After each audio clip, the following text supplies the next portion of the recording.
हरि ओम।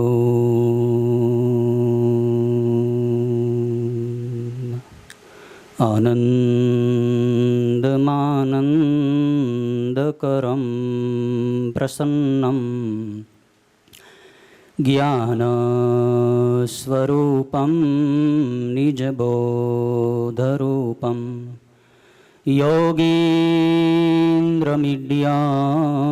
भवरोगवैद्यं श्रीमद्गुरुं नित्यमहं नमामि। यस्याङ्के च विभाति भूधरसुता देवापगामस्तके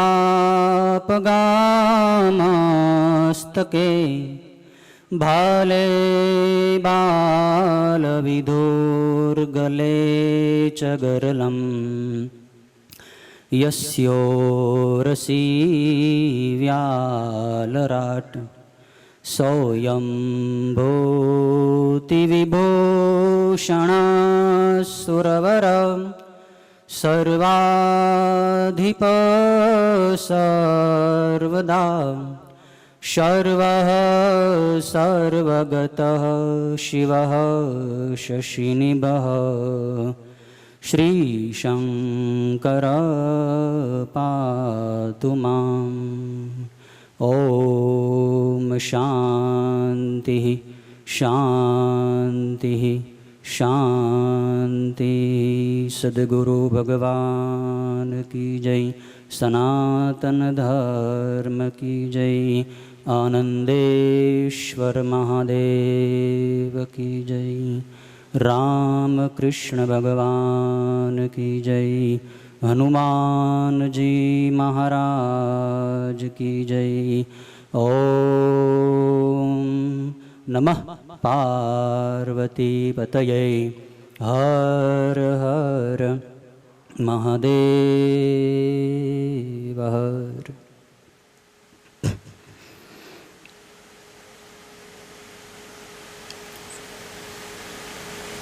गुरु पूर्णिमा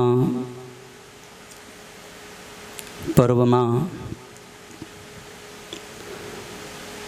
गुरुदेवनी पवित्र चेतनानो अनुभव करवा माटे थोड़ी वार आपणे ध्यान करीए छीए। बधाई टट्टार बेसजो।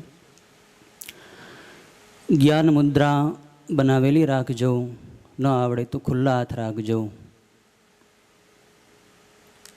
ध्यान में बधु भूलवानुं छे। तमे भूली जाओ कि तमे कोण छो, तमारुं नाम शुं छे, तमे क्यां बैठा छो, तमारी जाति, तमारी ज्ञाति, तमारी पदवी,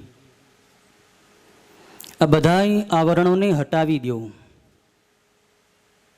बधाई पेकिंग ने छोड़ी दो ने अंदर जे आत्म वस्तु बैठी है एना ऊपर तमारू चित्त स्थिर करो।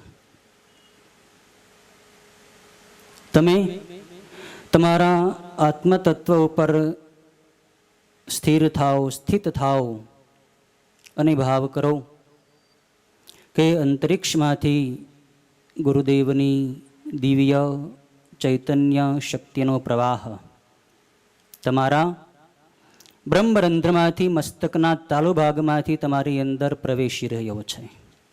तमे गुरु चैतन्यमां, गुरु चैतन्यनी वृष्टिमां स्नान करी रह्या छो, पवित्र थई रह्या छो। शीतलतानो अनुभव थई रह्यो छे। भाव करो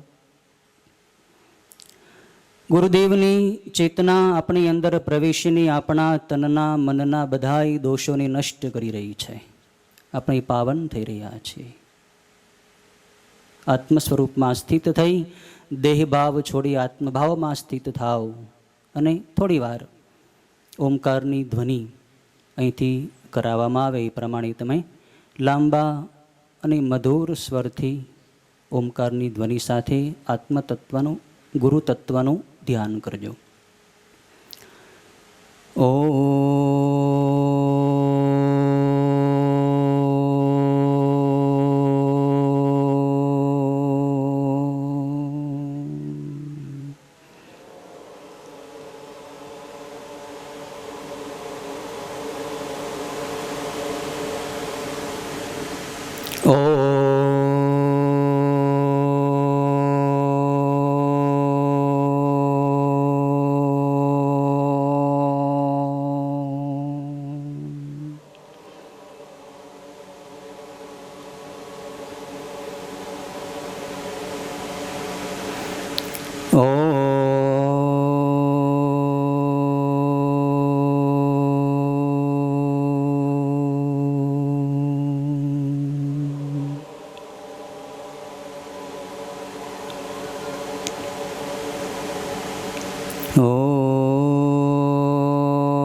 શાંતિ.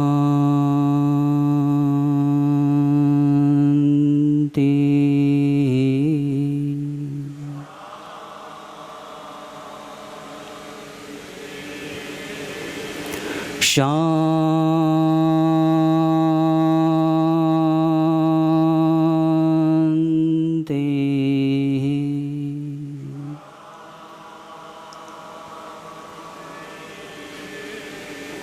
શાંતિ.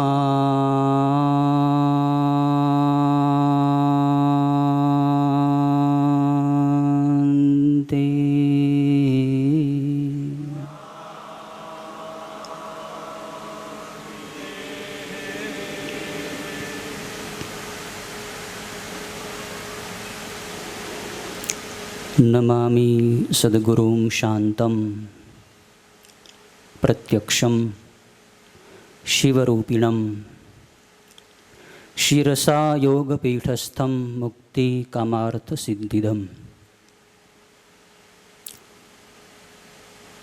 આજના ગુરુ પૂર્ણિમાના પાવન પર્વે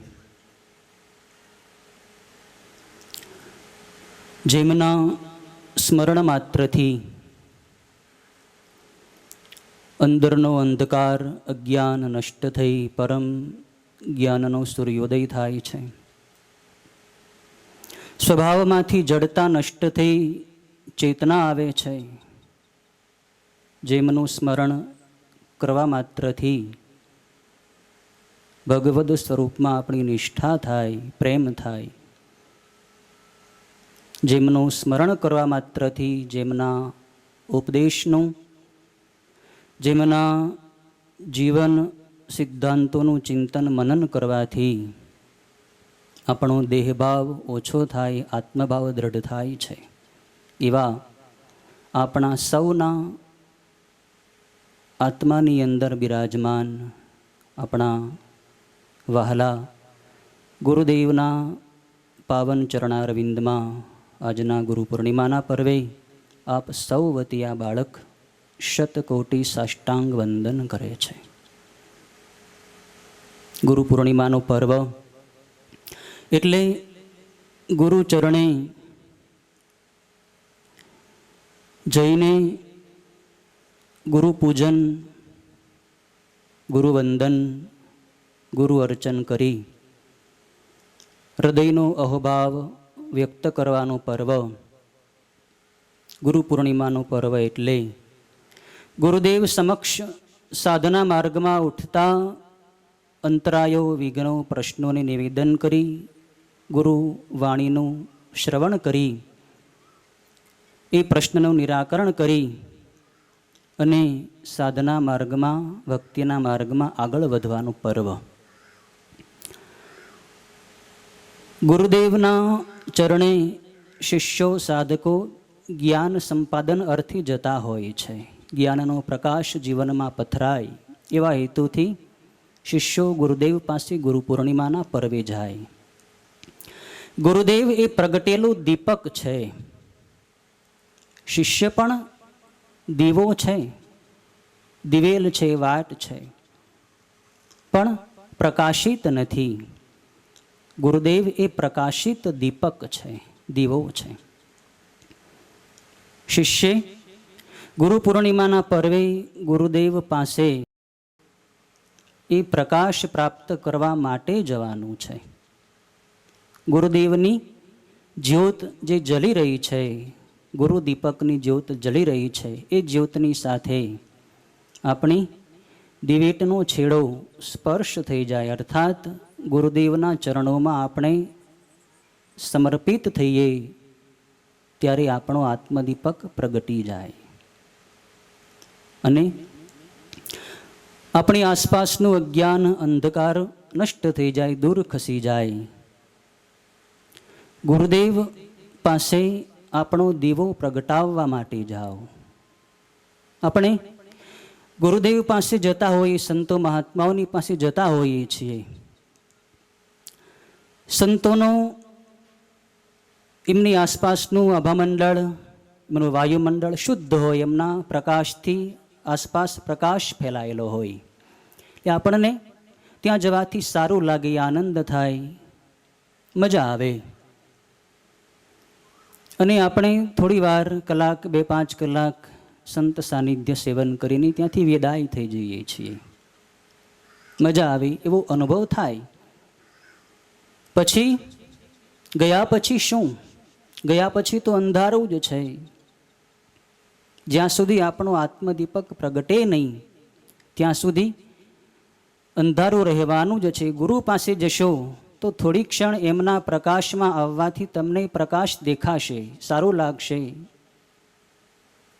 સંસારમાં વૈરાગ્ય થશે, ભગવાનમાં થોડો પ્રેમ થશે.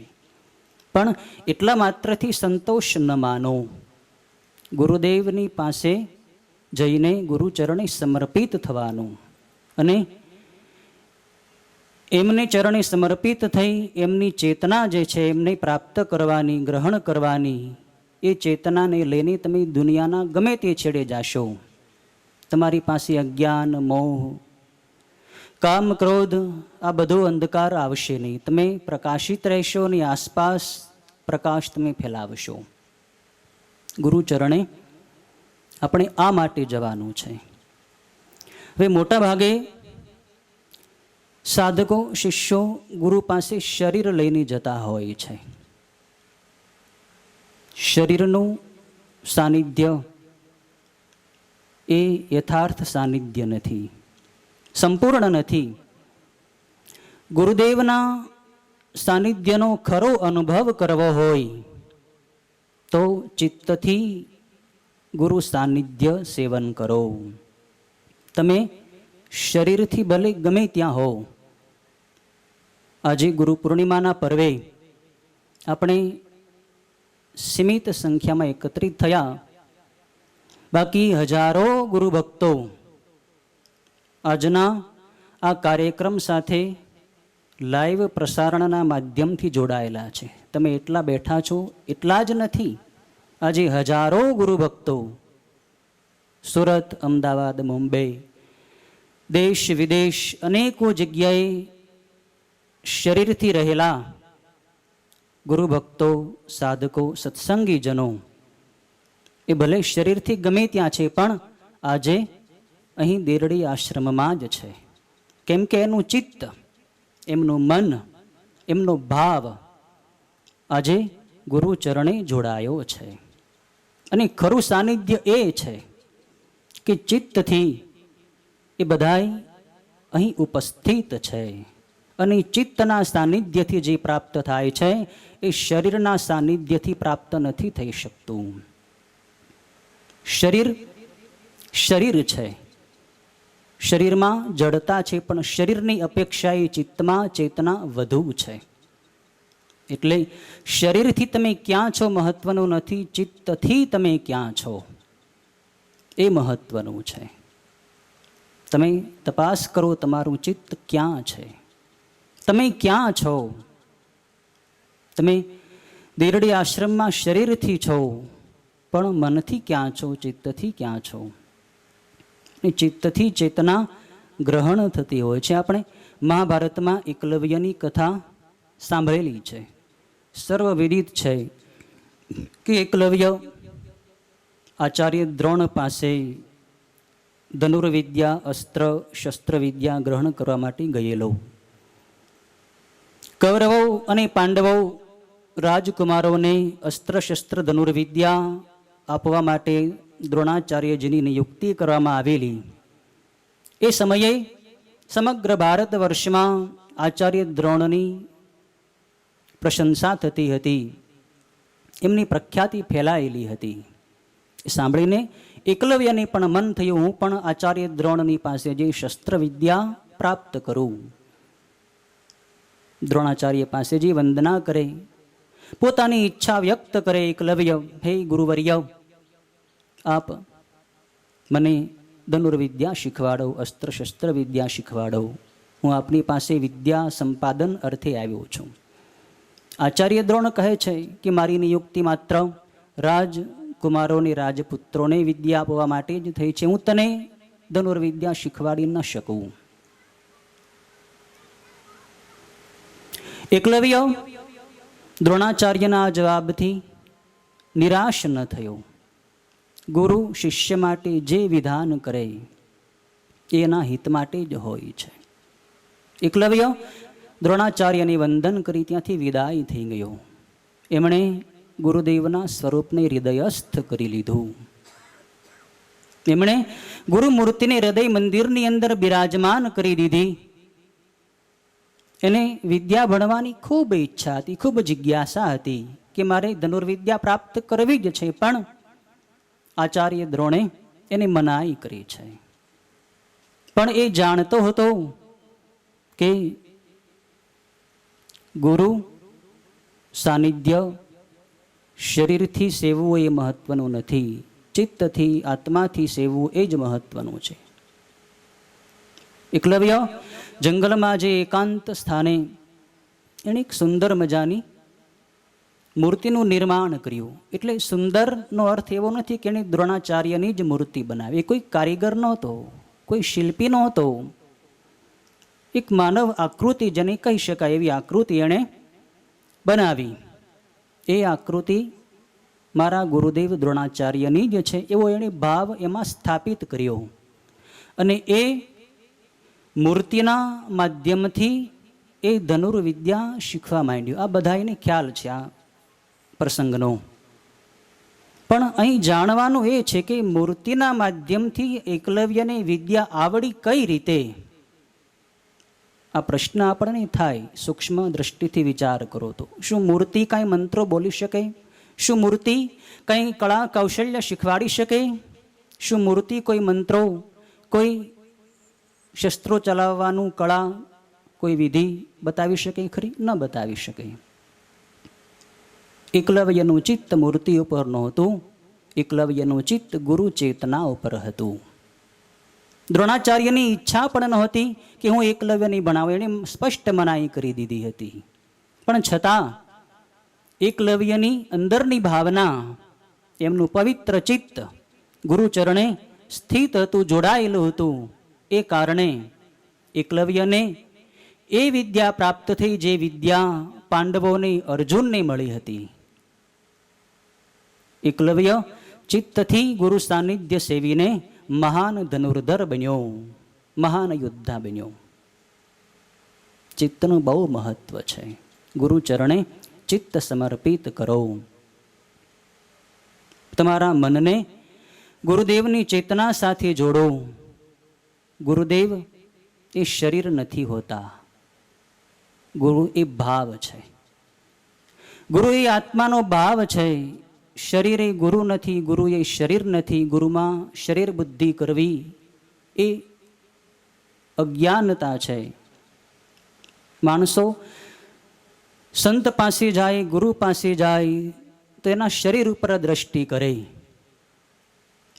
એમણે કેવા કપડાં પહેર્યા છે, એમણે કેવા ચપ્પલ પહેર્યા છે, એ કેમ બોલે છે, એનો આશ્રમ, એનું કુટીર, એનું કક્ષ કેવું છે. બાહ્ય બાહ્ય બાહ્ય દ્રષ્ટિ કરીને લોકો જે આંતરિક લાભ છે એનાથી વંચિત રહી જાય છે. ગુરુ સાનિધ્યમાં જાઓ તો બહારની વસ્તુ, બહારના પદાર્થો પર દ્રષ્ટિ ન રાખો. તમે સંત પાસે જાઓ, મહાપુરુષો પાસે જાઓ તો ત્યાં જઈને તમે તમારી અંદર જુઓ કે તમને અંદર શું મળ્યું. સંત સાનિધ્યના સેવનથી તમારા આત્માની અંદર, તમારા સ્વભાવની અંદર શું પરિવર્તન આવ્યું. પરિવર્તન આવતું જ હોય છે. સંતની પાસે, ગુરુ પાસે તમે જાઓ, પરિવર્તન ચોક્કસ આવે છે. સંત બોલે નહીં, પ્રવચન કરે નહીં, સત્સંગ કરાવે નહીં, કદાચ તમારી સામે જોવે પણ નહીં, તો પણ એમના સાનિધ્યથી તમારી અંદર પરિવર્તન ચોક્કસ આવે છે. પણ આપણી દ્રષ્ટિ બહાર છે એટલે અંદર શું બદલાયું, શું પરિવર્તન થયું એનો આપણને ખ્યાલ રહેતો નથી. સંત સાનિધ્યનું સેવન જેટલો સમય કરો એટલો સમય અંતર્મુખ રહો. બહારનો શોભા, બહારની વસ્તુ એના પર દ્રષ્ટિ રાખશો તો સંત સાનિધ્યના ખરા લાભથી તમે વંચિત રહેશો. અંદર જુઓ. ચિત્તથી તમે ગુરુ સ્મરણ કરો તો પણ તમારી અંદર શુદ્ધિ થતી જ હોય છે. સંત સાનિધ્યનું સેવન ક્યારેય વ્યર્થ જતું નથી. પરિણામ ચોક્કસ આવે છે. અંદર જુઓ. સંતોને તમે યાદ કરો તો તમારી શુદ્ધિ થાય. સંત તમને યાદ કરે તો પણ તમારી શુદ્ધિ જરૂર થાય છે. બંને અરસપરસ છે. સંતો તમને યાદ કરે એવું જીવન જો તમે બનાવેલું હશે તો તમને બહુ લાભ થશે. સંતોના ઉપદેશને, સંતોના સિદ્ધાંતને તમે જીવનમાં ઉતારશો તો સંતો તમને યાદ કરશે અને એનાથી પણ આપણી શુદ્ધિ જરૂર થાય છે. જેમ એક બાજુ ઘાસનો ઢગલો પડ્યો હોય, એક બાજુ અગ્નિ બળતો હોય, પવનનો ઝપાટો આવે તો ઘાસ ઉડીને અગ્નિમાં પડે તો એ ઘાસ અગ્નિ બની જાય છે. અગ્નિ એને પોતાનું સ્વરૂપ આપી દે છે અને બાળીને ભસ્મ કરી દે છે. એ જ રીતે કદાચ ઘાસ ઉડીને અગ્નિ ઉપર ન પડે પણ અગ્નિનો એક તણખો, એક ચિનગારી ઉડીને ઘાસના તણખલા ઉપર પડે તો પણ પરિણામ શું આવે. ઘાસ ગમે એટલો મોટો ઢગલો હોય એ બળીને ખાક થઈ જાય, રાખ થઈ જાય, ભસ્મ થઈ જાય. અગ્નિ એને પોતાનું જ સ્વરૂપ આપી દે છે, અગ્નિ બનાવી દે છે. અગ્નિના સ્પર્શથી ઘાસ અગ્નિ બની જાય છે. અગ્નિ ઘાસ નથી બનતો, ઘાસને અગ્નિ અગ્નિ બનાવી દે છે.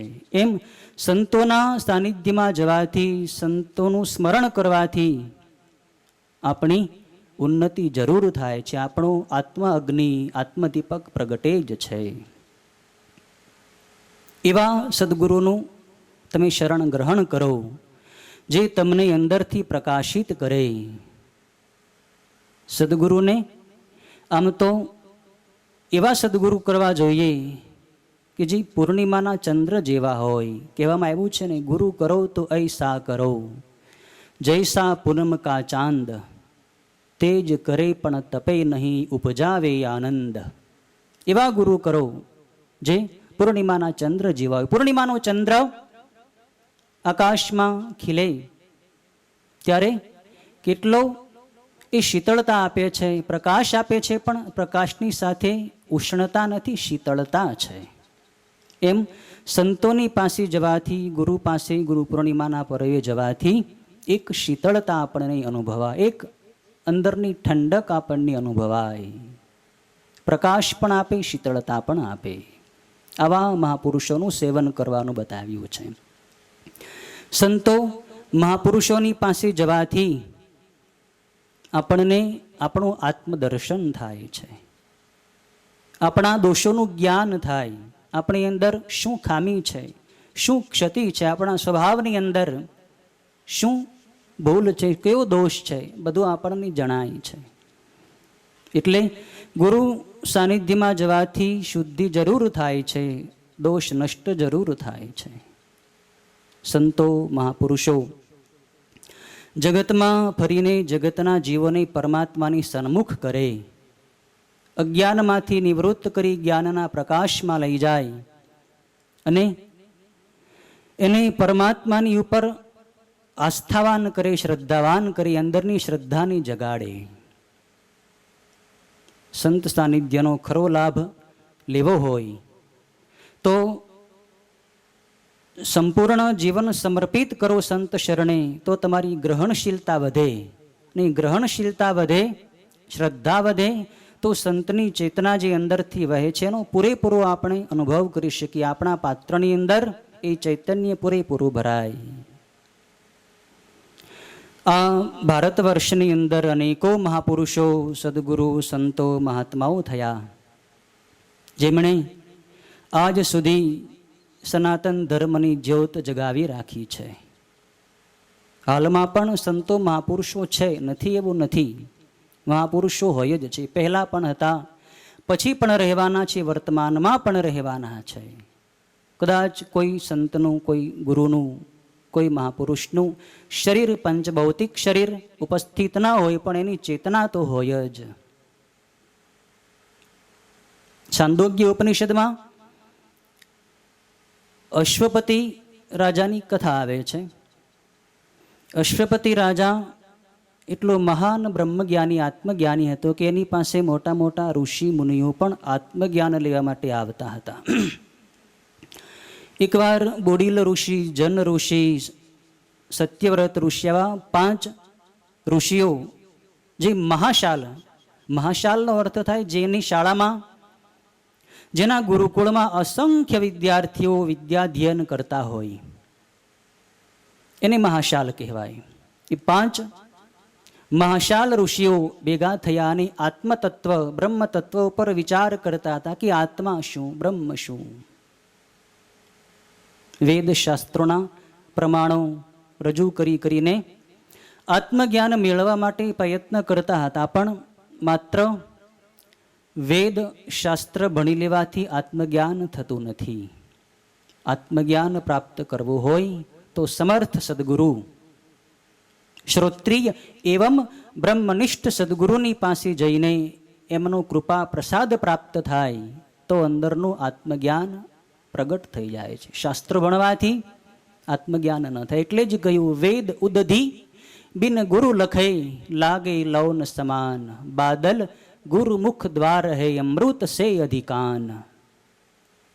વેદ શાસ્ત્રોને સમુદ્રના ખારા જળની ઉપમા આપવામાં આવી. સમુદ્રમાં જળ વિશાળ માત્રામાં છે, પણ છે ખારું. એ જ ખારું જળ સૂર્યના તાપથી બાષ્પીભવન થઈ એનું વાદળ બને, તો એ ખારું જળ મીઠું થઈ વાદળના માધ્યમથી પૃથ્વી પર વરસે, ટોપરા જેવું મીઠું મધુર થઈ જાય. એમ શાસ્ત્રોની અંદર જે જ્ઞાન પડેલું છે, એ જ્ઞાન, એ રહસ્ય આપણા સમજમાં ન આવે, પણ સંત દ્વારા, સંતના માધ્યમથી, ગુરુ દ્વારા, ગુરુના માધ્યમથી એ જ્ઞાન આપણે પ્રાપ્ત કરીએ તો એ જ જ્ઞાન જે શાસ્ત્રમાં છે સરળ થઈને આપણી અંદર આવે. અને આમ તો સંતો મહાપુરુષો વાણીથી ઓછો ઉપદેશ આપે, મૌનથી, એમના સાનિધ્યના સેવન માત્રથી આપણું જ્ઞાન પ્રગટી જાય છે. ગુરોસ્તુ મૌન વ્યાખ્યાનમ શિષ્યાસ્તુ છિન્ન સંશયા. ગુરુના મૌન વ્યાખ્યાનથી શિષ્યોના સંશયોનું છેદન થઈ જાય છે. એટલે આમ તો ગુરુ પૂર્ણિમાના પર્વે તમે ગુરુ પાસે જાઓ તો ગુરુ શું બોલે છે એના ઉપર પણ દ્રષ્ટિ ન રાખો. એમની અંદરથી શું નીકળે છે. સંત એ ચેતનાનો પ્રવાહ હોય છે. એની ચેતનાને તમે ગ્રહણ કરો. એમના સાનિધ્યમાંથી આપણને શું મળે છે, એ શું બોલે છે એના ઉપર પણ દ્રષ્ટિ ન રાખો. તમે અંતર્મુખ થાઓ, અંદર જુઓ, તો તમને ખ્યાલ આવશે કે તમારી અંદર કેટલી શક્તિ ભરેલી છે, કેટલી ઉર્જા ભરેલી છે. આપણી અંદર પ્રચંડ શક્તિ છે, કેમ કે આપણે શિવનો અંશ છીએ. શિવની શક્તિ, શિવનું જ્ઞાન આપણી અંદર છે જ. પણ એ સંત પાસે જવાથી, ગુરુ પાસે જવાથી જ આપણને એ જ્ઞાનની ઓળખાણ થાય છે. ગુરુ એના કૃપા પ્રસાદથી આપણા અજ્ઞાનના આવરણો ખોલી નાખે. એના સાનિધ્યમાં રહો, એના વચનોનું શ્રવણ કરો, એમ અંદરથી બધા અજ્ઞાનના આવરણો નષ્ટ થવા માંડે. અને મન, બુદ્ધિ, ચિત્ત, અહમ, પંચ પ્રાણ, પંચવાયુ, પંચભૂત, આ બધું હું નથી, હું એક આત્મતત્વ છું એવો અનુભવ થાય. ન ચ પ્રાણ સંજ્ઞો ન વૈ પંચવાયુર ન વા સપ્ત ધાતુર ન વા પંચકોશ ન વાક્પાણિપાદો ન ચોપસ્થ પાયો ચિદાનંદરૂપ શિવોહમ શિવોહમ ચિદાનંદરૂપ શિવોહમ શિવોહમ. ન મે મૃત્યુશંકા ન મે જાતિ ભેદ પિતા નૈવ મે નૈવ માતા ન જન્મ ન બંધુર્ન મિત્રમ ગુરુર્નૈવ શિષ્ય ચિદાનંદરૂપ શિવોહમ શિવોહમ ચિદાનંદરૂપ શિવોહમ શિવોહમ. ગુરુ શિષ્યને ગુરુ બનાવી દે છે, એની અંદરનું શિવત્વ પ્રગટાવી દે છે. ગુરુ પાસે શિષ્ય જાય તો ગુરુ એને શિષ્યને શિષ્ય નથી બનાવતા, ગુરુ બનાવે છે. ગુરુ એટલે મોટા. ગુરુ આપણને મોટો બનાવે છે, નાનો નથી બનાવતા. ગુરુ પાસે જવાનું છે ગુરુ બનવા માટે. બહુ મહત્વની વાત છે. ગુરુ પાસે ગુરુ બનવા માટે જવાનું છે, મોટા બનવા માટે. એટલે કે આત્મ સ્વરૂપનું જ્ઞાન થાય એના માટે જવાનું છે. સમર્થ સદગુરુની પાસે જાઓ તો આપણું અંદરનું ગુરુત્વ પ્રગટી જાય. અને આમ તો સંતો મોટાભાગે ગુરુપદ સ્વીકારતા નથી હોતા. શરણાનંદજી મહારાજ તો એમ કે છે કે ગુરુ બનવામાં બહુ મોટું જોખમ છે. ગુરુ બનવું હોય તો શિષ્યનો ઉદ્ધાર કરવો પડશે. શિષ્યનો ઉદ્ધાર કરવાનું સામર્થ્ય જ્યાં સુધી તમારી અંદર ન આવે ત્યાં સુધી તમે ગુરુ ન બનો. એટલે સાધકોએ ક્યારેય આ ગુરુ બનવાના પ્રપંચમાં પડવું ન જોઈએ. સાધના કરાય. સાધના કરશો, તમારી લાયકાત થશે, તમને ગુરુ મળશે અને અંદરનું ગુરુત્વ પ્રગટી જશે. પછી તમે બીજાને ગુરુનું પ્રાગટ્ય કરાવી શકશો. એટલે ગુરુ બનવું બહુ જોખમ છે. એટલે કોઈ મહાપુરુષો લગભગ ગુરુ બનવા તૈયાર નથી હોતા. અહીં અશ્વપતિ રાજાની પાસે જવા માટે આ પંચ ઋષિઓ હતા.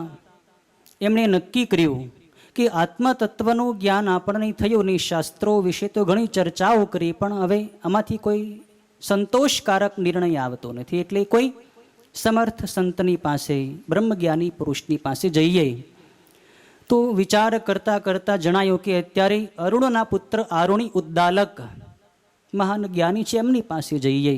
એ આપણને આત્મવસ્તુની ઉપલબ્ધિ કરાવશે.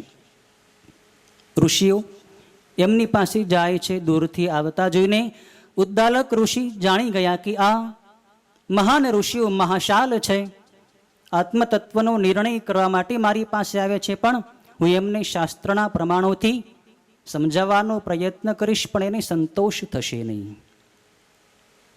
પંચ ઋષિઓ એમની પાસે આવ્યા એટલે ઉદ્દાલક મુનિ સામેથી એને કહેવા લાગી કે તમે મારી પાસે શા માટે આવ્યા છો હું જાણું છું, પણ તમારા પ્રશ્નનું સમાધાન કદાચ મારાથી નહીં કરી શકાય.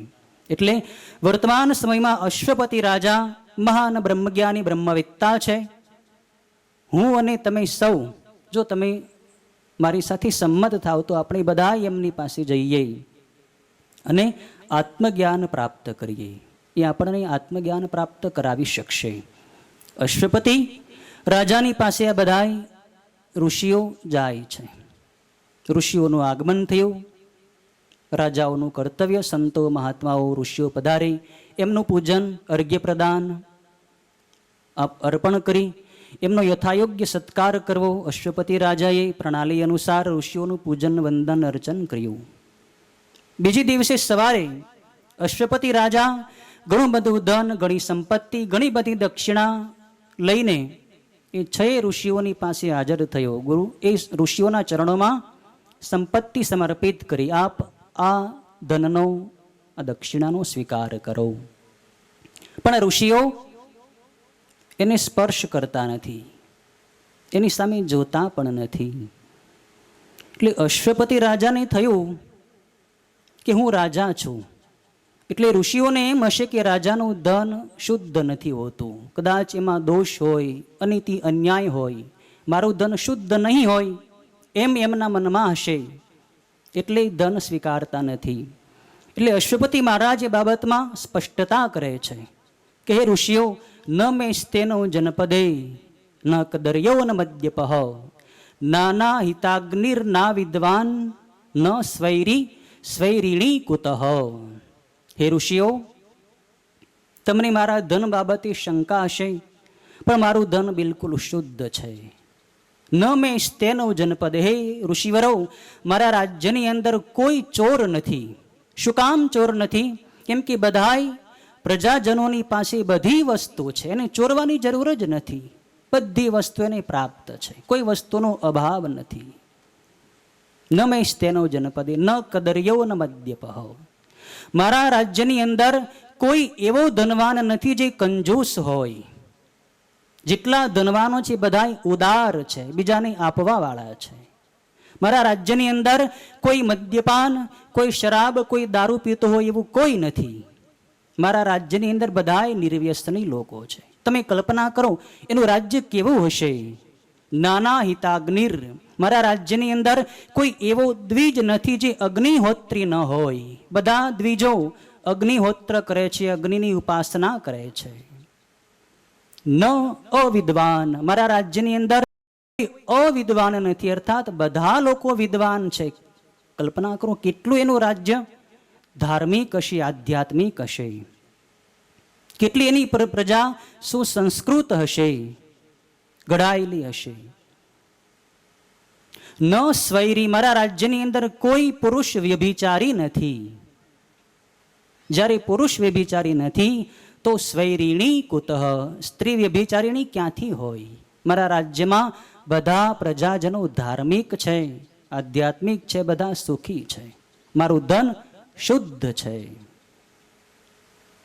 આજના આ પ્રજાજનોએ અને સત્તાધિકારીઓએ આ વાતમાંથી બોધ લેવાનો છે કે આવું રાજ્ય શાસન આપણે કરી શકીએ ત્યારે જ આપણે ખરા અર્થની અંદર પ્રજાના હૃદયમાં સ્થાન પ્રાપ્ત કરી શકીએ અને ત્યારે જ આપણે જ્ઞાની થઈ શકીએ. અશ્વપતિ રાજા કેટલો જ્ઞાની હશે કે એની પાસે આવા ઋષિ મુનિઓને પણ જ્ઞાન લેવા માટે આવવું પડ્યું.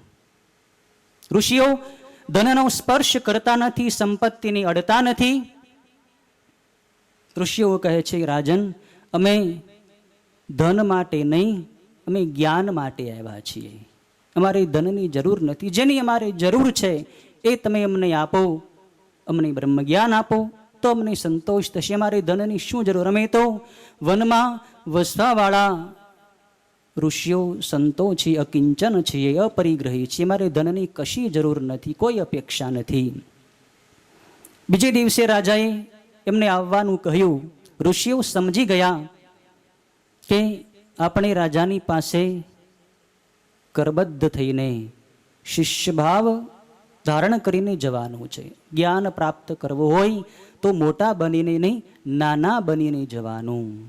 ઋષિઓ હાથમાં સમિધા લઈને, સમિધ કાષ્ઠો લઈને બીજે દિવસે અશ્વપતિ મહારાજની પાસે જાય છે.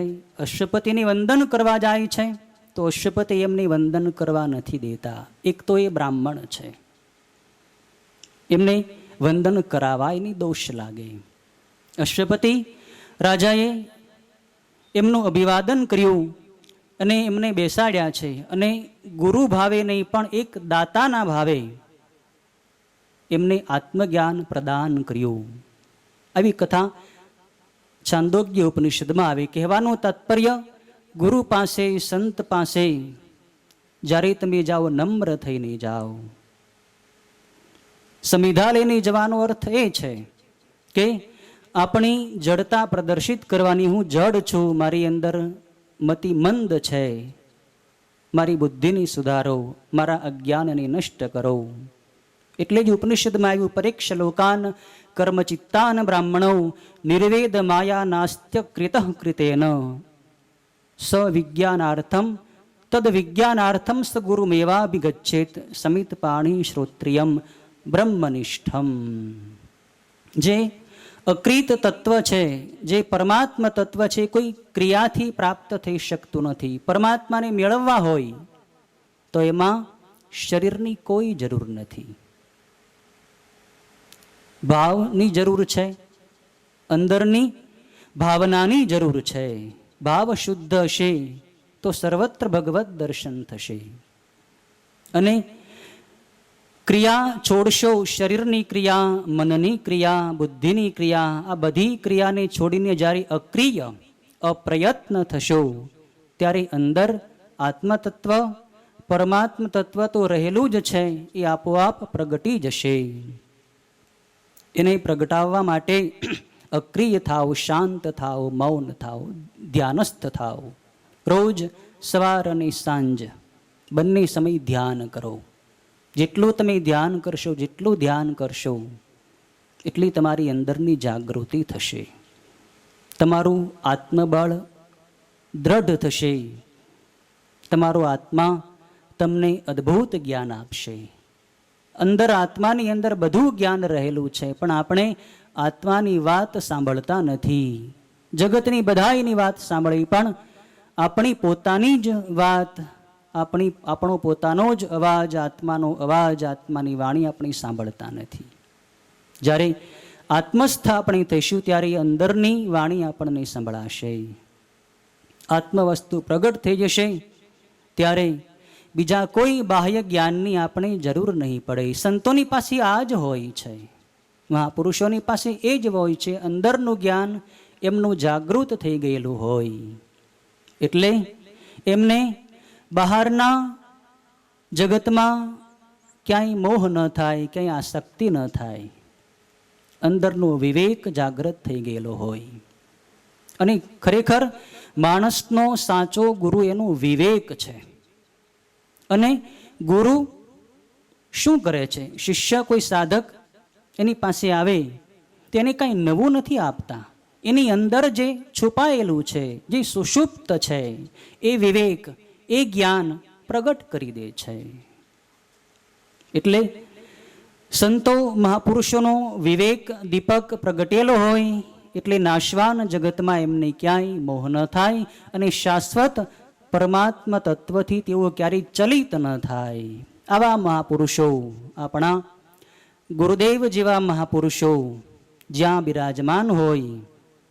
આજે તો ગુરુદેવ જગતની દરેક વસ્તુ પદાર્થમાં, કણે કણમાં બિરાજમાન છે, આત્મ સ્વરૂપે સર્વત્ર વિલસી રહ્યા છે. પણ કોઈ સંતો મહાપુરુષો દેહથી ઉપસ્થિત હોય તો એ જ્યાં રહેતા હોય ત્યાં આજુબાજુ ભગવન્મય વાતાવરણ, એમના માટે તો ભગવન્મય જ હોય છે, કેમ કે એને સર્વત્ર બ્રહ્મ દર્શન થઈ ગયા હોય છે.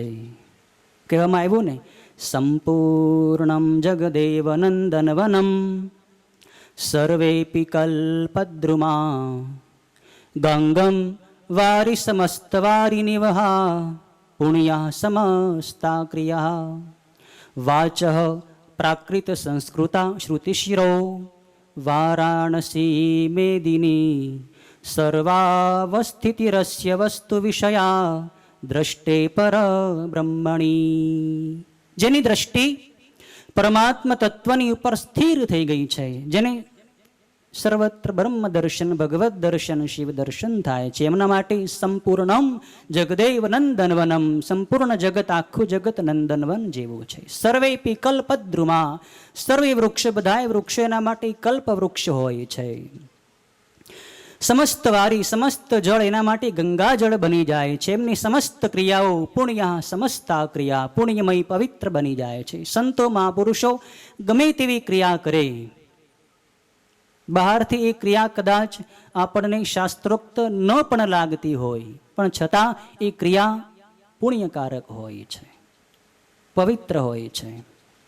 એ મહાપુરુષો પ્રાકૃત ભાષામાં બોલે કે સંસ્કૃત ભાષામાં બોલે, સંતોની વાણી વેદવાણી હોય છે, બ્રહ્મવાણી હોય છે. અને એ મહાપુરુષો જ્યાં રહે છે એ સ્થાન વારાણસી, કાશી જેવું પુણ્યકારક પવિત્રકારક બની જાય છે. વારાણસી મેદિની.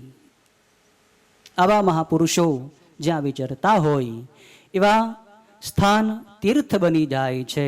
જગતમાં જેટલા તીર્થો નિર્માણ થયા છે એમાં બે જ વસ્તુથી નિર્માણ થયા. કાં તો ભગવાનના અવતારો ત્યાં પ્રગટ થયા હોય, જન્મ ધારણ કર્યો હોય, અવતરિત થયા હોય, ત્યાં લીલાઓ કરી હોય, અને કાં કોઈ સંતો મહાપુરુષોએ જ્યાં વિચરણ કર્યું હોય, જ્યાં સાધના તપશ્ચર્યા કરી હોય, તો એ સ્થાન તીર્થ બની જાય, પવિત્ર બની જાય છે.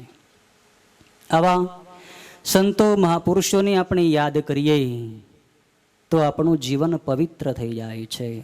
ગુરુ પૂર્ણિમાનો પર્વ જ સંત સ્મરણ, સંત વંદન કરવાનો પર્વ છે. અને સંત પાસે ગયા પછી, સંત સાનિધ્યમાં રહો ત્યાં સુધી બહુ સંયમપૂર્વક રહેવાનું છે. જો સંયમ નહીં હોય તો સંતનું જ્ઞાન, સંતનો ઉપદેશ આપણા જીવનમાં ઉતરશે નહીં. બહારની વાણીથી આપણે થોડાક આનંદિત થઈશું, પણ મર્મ સમજાશે નહીં. ચાંદોગ્ય જ ઉપનિષદની અંદર બ્રહ્માજીએ ઇન્દ્રને જે જ્ઞાન આપ્યું એની પણ એક કથા સંક્ષિપ્તમાં કહી દઉં. બ્રહ્માજીએ એકવાર બ્રહ્મ જ્ઞાનનો બહુ મહિમા સંભળાવ્યો કે આત્મજ્ઞાન થઈ જાય તો પછી જીવ સદાને માટે આનંદમય થઈ જાય, જન્મ મરણના ચક્રમાંથી છૂટી જાય. તો ત્યાં દેવતાઓ અને દાનવો ઉપસ્થિત હતા.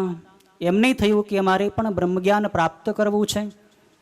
દેવતાઓના વતી ઇન્દ્ર બ્રહ્મજ્ઞાન પ્રાપ્ત કરવા માટે જાય છે. દાનવોની વતી વિરોચન બ્રહ્માજીની પાસે આત્મજ્ઞાન, આત્મવસ્તુ પ્રાપ્ત કરવા માટે જાય છે. વિરોચન અને ઇન્દ્ર બ્રહ્માજીની પાસે આવી 32 વર્ષ સુધી બ્રહ્મચર્યનું પાલન કરે છે. ત્યારબાદ બ્રહ્માજી એને ઉપદેશ આપે છે. આત્મ એટલે શું, બ્રહ્મ એટલે શું, તત્વ એટલે શું. એમને જળની અંદર જોવાનું કહ્યું કે જો સામે જળાશય છે, એ જળાશયમાં તમે તમારું મુખ જુઓ, તમને એમાં આત્માનું દર્શન થશે, આત્મા દેખાશે. બંને ગયા જળાશયની અંદર, મુખ જોયું, આખું શરીર એમને દેખાણું, નખથી શિખા પર્યંત. બ્રહ્માજી પૂછે તમને શું દેખાયું? ઇન્દ્ર અને વિરોચન બંને કહે અમને નખથી શિખા પર્યંત સમગ્ર શરીર દેખાયું. બસ એ જ આત્મા. આવી વાત કરી. શરીર એ જ આત્મા એવું બ્રહ્માની પાસેથી સાંભળીને પછી બંને વિદાય થયા. વિરોચનને તો એમ કે મારું શરીર જ આત્મા છે, એટલે શરીરની જ પૂજા કરો, શરીરની જ ઉપાસના કરો, શરીરને સુખ ભોગ આપો, બસ બીજું કાંઈ છે જ નહીં. એટલે દાનવો બધાય નાસ્તિક બન્યા, શરીરવાદી બન્યા. પણ ઇન્દ્રે જતી વખતે રસ્તામાં વિચાર કર્યો કે બ્રહ્માજી તો કહ્યું હતું કે આત્મજ્ઞાન થાય તો અંદરનો આનંદ અનુભવાય, અખંડ આનંદ, અખંડ સુખ અનુભવાય. એવું સુખ તો હજી મને અનુભવમાં આવ્યું નથી. ખરેખર હજી મને આત્મજ્ઞાન પૂરેપૂરું થયું નથી. બીજી વાર ઇન્દ્ર બ્રહ્માજીની પાસે જાય છે. મને હજી જોઈએ એવો આનંદ આવતો નથી, મને બ્રહ્મ જ્ઞાન આપો. વળી 32 વર્ષ સુધી ઇન્દ્ર બ્રહ્મચર્યનું પાલન કરી બ્રહ્માજીની પાસે આત્મજ્ઞાન માટે રહે છે.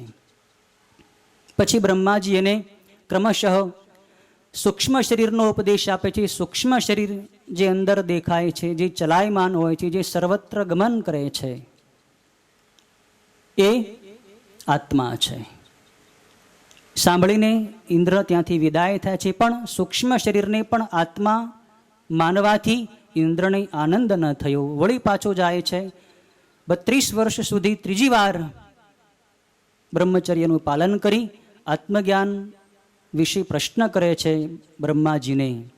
વળી બ્રહ્માજીને કારણ શરીર એ જ આત્મા છે એમ કહીને ત્યાંથી વિદાય કરે છે. પણ એ કારણ શરીરને આત્મા માનવાથી પણ એને આનંદ ન થયો.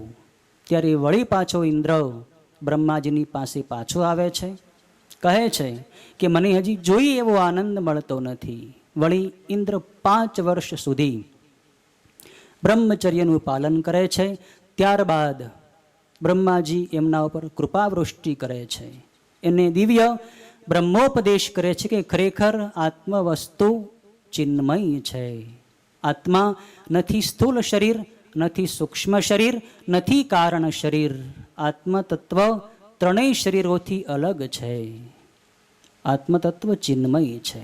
101 વર્ષ 32 વર્ષનું 3 વખત બ્રહ્મચર્ય અને છેલ્લે 5 વર્ષનું બ્રહ્મચર્ય, 101 વર્ષ બ્રહ્મચર્ય પાલન કર્યું. ત્યારે એને અંદરનું જ્ઞાન સમજાણું. વાત તો એની એ જ હતી, પણ સંયમ વગર શુદ્ધ થયા વિના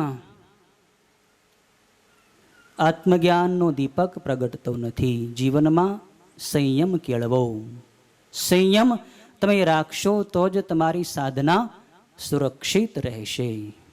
જીવનમાં સંયમ વધારો.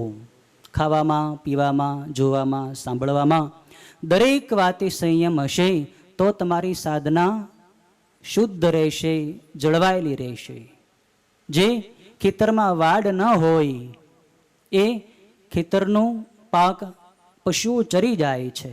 એમ સાધના, ભજન, ધ્યાન આપણે ખૂબ કરીએ પણ સંયમ ન રાખીએ તો કામ, ક્રોધ, લોભ, મોહ આ બધા વિકારો રૂપી પશુ, આ બધા વિકારો રૂપી બધાય ઘેટા બકરા છે આવીને આપણી સાધનાનો જે પાક છે ને નષ્ટ કરી નાખે છે. સંયમ વધારો.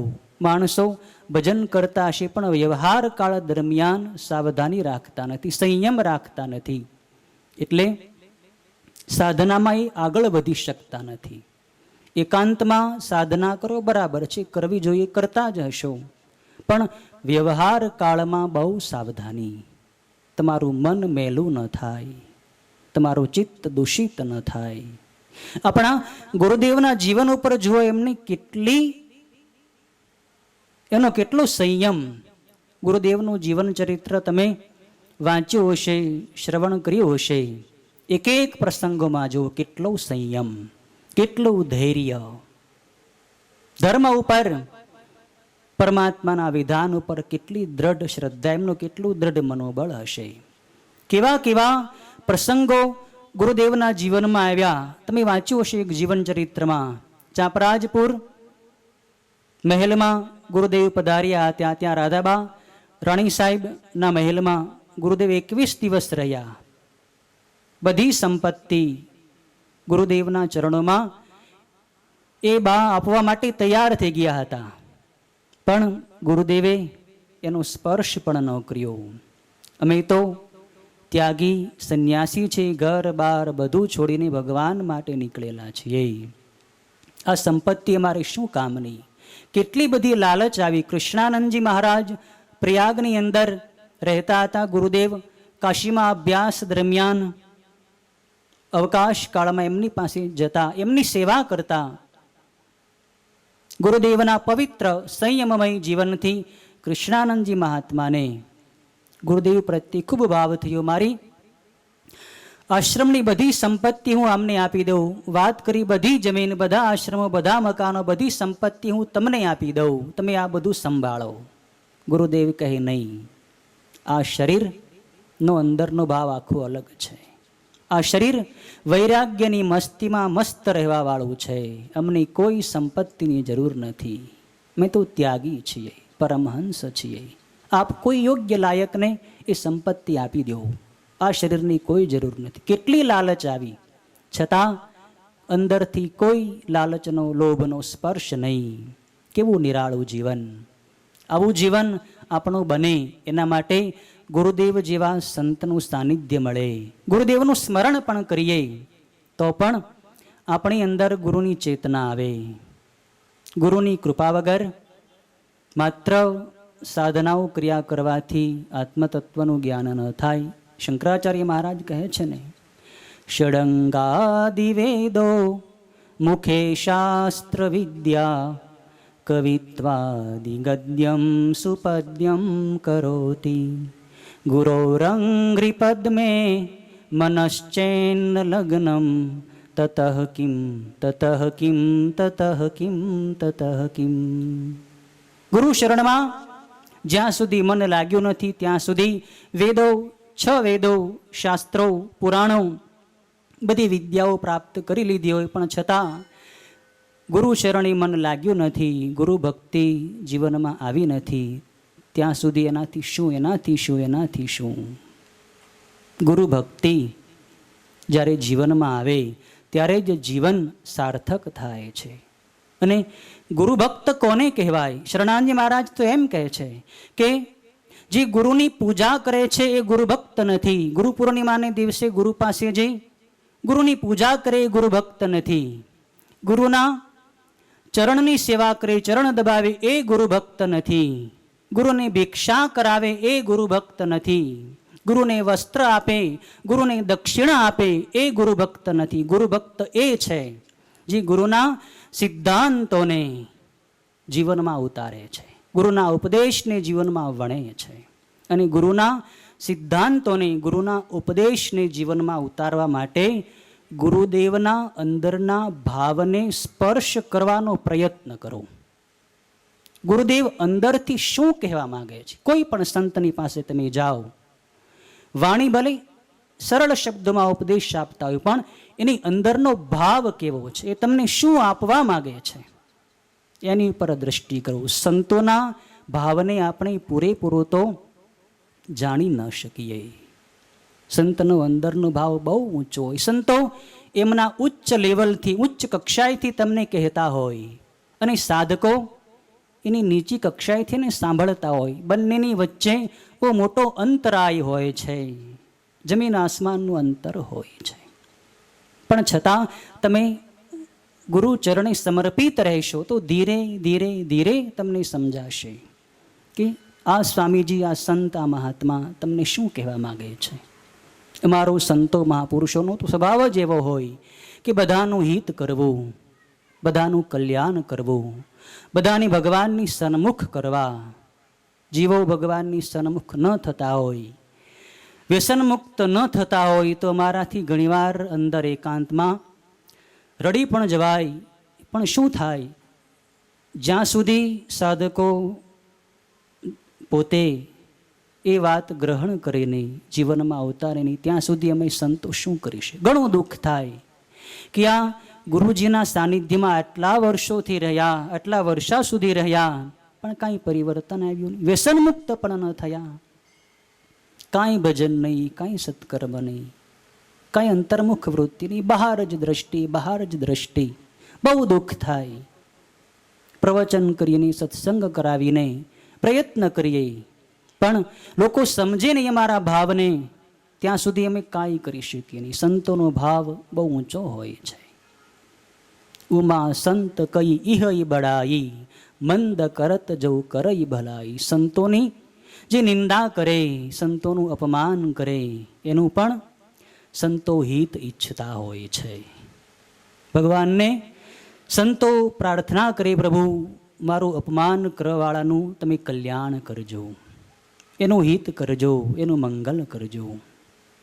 એથી પણ ઊંચો ભાવ એ છે કે સંતોને કોઈની ઉપર કુભાવ થાય જ નહીં. એ સમજતા જ નથી હોતા કે આણે મારું અહિત કર્યું. રામાયણમાં ભગવાન રામ સ્વયં લક્ષ્મણજીની સંતના લક્ષણોમાં કહે છે, સુનહુ તાત માયાકૃત ગુણ અરુ દોષ અનેક, ગુણ યહ ઉભય ન દેખી અહીં, દેખી સૌ અબિબેક. આ સંસારમાં ગુણ અને દોષ બંને રહેલા છે. સંસાર માયાથી બનેલો છે. પણ સંતો મહાપુરુષો ગુણને પણ જોતા નથી, દોષને પણ જોતા નથી. ગુણ અને દોષ બંનેથી એમની દ્રષ્ટિ ઊંચે ઉઠી ગયેલી હોય છે. એટલે સંતો મહાપુરુષોની દ્રષ્ટિમાં સર્વત્ર ભગવત દર્શન થતા હોય. જડ ચેતન ગુણ દોષમય વિશ્વ કિન્હ કીર્તાર સંત હંસ ગુણ ગહહિ પય પરિહરી વારી વિકાર. સંતની હંસની ઉપમા આપવામાં આવી. હંસની આગળ જળ મિશ્રિત દૂધ મૂકવામાં આવે. હંસ એમાંથી દૂધ પી લેશે, જળને છોડી દેશે. હંસની ચાંચમાં ખટાશ હોય, દૂધ ગ્રહણ કરી વારીને જળને છોડી દે છે. એમ સંતો જગતમાંથી સારું સારું લઈ લે, નબળું હોય નઠારું હોય છોડી દે. સંતોની દ્રષ્ટિ નિરાળી હોય છે. સંતોનો મહિમા, ગુરુદેવનો મહિમા આપણે ક્યાં સુધી વર્ણવીએ? જેટલો વર્ણવાનો પ્રયત્ન કરીએ એટલું ઓછું છે. પણ સંપૂર્ણ ભાવ, ગુરુ ભાવ, સંતનો ભાવ આપણે પ્રાપ્ત કરવો હોય તો સંત બનવું પડે. સંતને ઓળખવા માટે સંત બનવું પડે છે. સંત જ્યારે તમે બનશો, તમારી અંદર જ્યારે સંતત્વ આવશે, ગુરુતત્વ આવશે, ત્યારે તમને ખ્યાલ આવશે કે ગુરુદેવનો કહેવાનો અર્થ, કહેવાનું તાત્પર્ય આ હતું. ગુરુદેવને એક એક ચેષ્ટાનો મર્મ સમજાશે, ઉપદેશનો મર્મ સમજાશે, એમના જીવનનો મર્મ સમજાશે. જ્યારે તમારી અંદર સંતત્વ, ગુરુતત્વ આવશે ત્યારે. ગુરુદેવના ચરણે આજે ગુરુ પૂર્ણિમાના પર્વે આપણે બધાએ પ્રાર્થના કરીએ કે હે ગુરુદેવ, આપનું દિવ્ય ગુરુતત્વ અમારી અંદર પણ અવતરિત થાય, અમારો આત્મદીપક પ્રગટી જાય, અમારું અજ્ઞાન અંધારું નષ્ટ થાય, જ્ઞાનનો પ્રકાશ અમને પ્રાપ્ત થાય અને આપના પવિત્ર રાહ ઉપર અમે જીવન પર્યંત સ્થિરતાથી સતત પ્રગતિ કરીએ અને છેલ્લે આપ જે સ્વરૂપની અંદર ભળી ગયા એ શિવ સ્વરૂપમાં, એ બ્રહ્મ સ્વરૂપમાં અમારો પણ પ્રવેશ થઈ જાય એવી કૃપા કરજો. સૌનું કલ્યાણ કરજો. ઓમ પૂર્ણમદઃ પૂર્ણમિદં પૂર્ણાત પૂર્ણમુદચ્યતે પૂર્ણસ્ય પૂર્ણમાદાય પૂર્ણમેવાવશિષ્યતે. ઓમ શાંતિ શાંતિ શાંતિ.